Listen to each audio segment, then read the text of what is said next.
Hi everyone, I'm Kevin Nelson for Catholic Newsbreak. Here's what's happening this week in the news. We begin from the Vatican.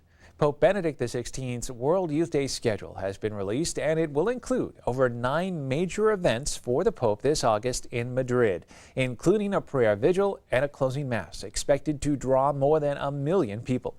On top of his meeting with Spanish Prime Minister Jose Luis Rodriguez Zapatero and members of the royal family, the Pope will hear several confessions of young people, host a lunch for a group of youths, and lead a Way of the Cross in central Madrid.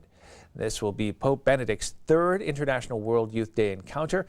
He first appeared at the 2005 World Youth Day in Cologne, Germany, and in 2008 in Sydney, Australia. In news now from around the country, there is a new president and CEO of Catholic Relief Services. Carolyn Wu, Dean of the Mendoza College of Business at the University of Notre Dame, will succeed Ken Hackett, who is retiring after 18 years as head of the Bishop's International Relief and Development Agency as of January 1st. Bishop Gerald Kakanis of Tucson, Arizona, chairman of the CRS Board of Directors, said Dr. Wu is a person of deep faith with a strong commitment to the mission of the Church. She will bring exceptional abilities and gifts to the task of serving the poor around the world in the name of Catholics throughout the United States.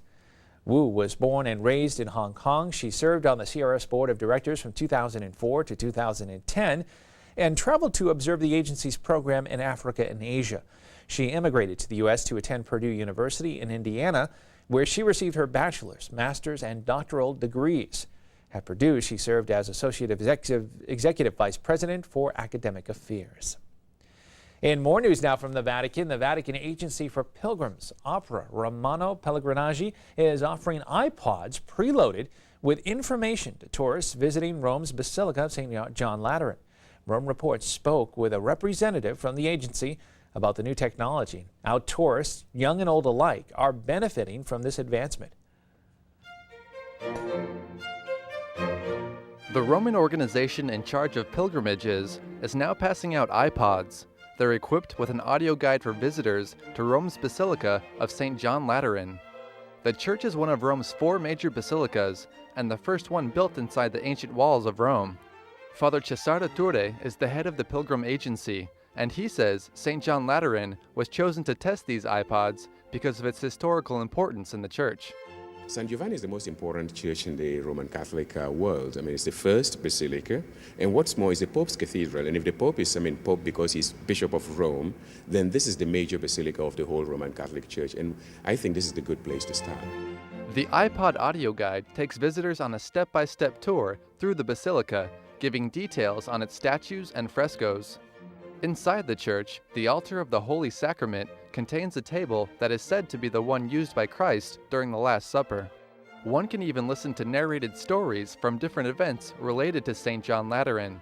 One story is told from the point of view of Constantine, the first Roman emperor to convert to Christianity. The iPod's touchscreen format proved to be popular not only with young visitors, but also with older ones. We do not need to create like a generational divide between old people and young people, and we need to encourage the older people to get used to this modern technology, otherwise they'll feel cut off from a part of the world. The audio guides are provided free of charge and are available in 5 languages.